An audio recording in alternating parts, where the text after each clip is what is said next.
يلا فحل 2016 نهاية رقمه 785. هذا الطير البيدي تفريق قاسم ابو الحديد عندنا ببغداد. قاسم حديد عنده طيور ابطال وانتج ابطال. هذا الطير ابوه كوبمان مباشر ابن البطل برايدون على البراكات. البرايدون المحقق اول ومحقق 16 و147 والبراكات الكوبمان اخت البطل ميرزا. هذا الطير من حمام الهيو هيرمان تصير بنت 900 اللي هو ابن ديجان على ناتاليا، الام تصير بنت الديناس على الفال باتريسيا.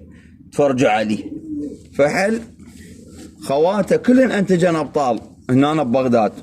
وقاسم ايضا اطمن هذا الحمام الطبي الاهل سامره وطل اهل البلد ايضا حقق النتائج. تفرجوا عليه. فحل فول مواصفات بالخير عليه اخذه.